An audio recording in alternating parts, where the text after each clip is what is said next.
Hello everybody, I just want to explain briefly this short task for you to complete to go alongside the education city work we've got and building up our work on reports. So this task is about formal and informal language.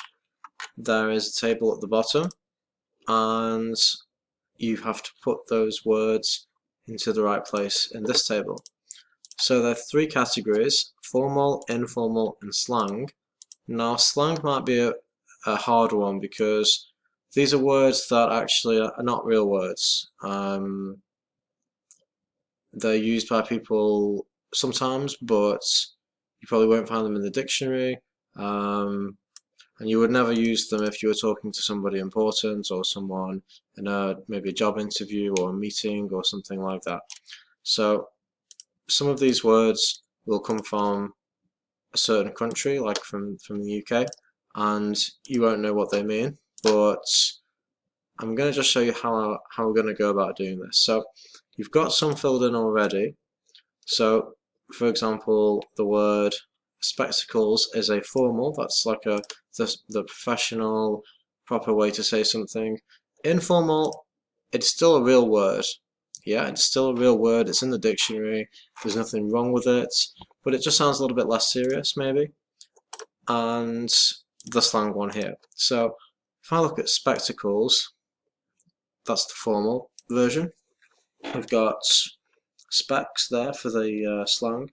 We need to choose one of these words for our informal box. So there will be some of these words that you look at and think, I don't know what that is.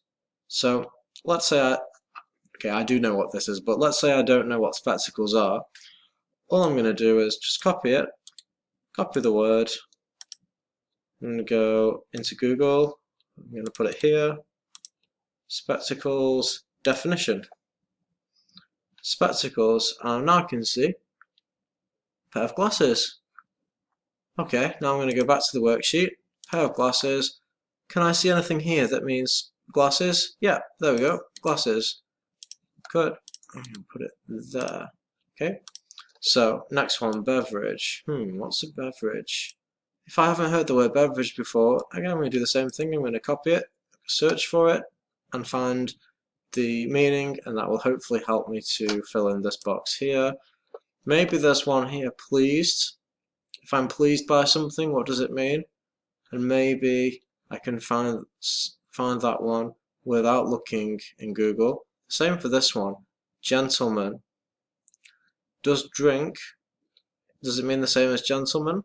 I don't think so. So which word here is an informal way of saying gentleman? Hope that you're going to be able to work it out, and the same for the rest. So I don't think this task should take too long. I think it's pretty straightforward. Just don't forget to search for the words which you don't know the meaning of, otherwise you'll be sitting for a long time without getting anywhere. But that should be fine. Good luck, hope it goes okay.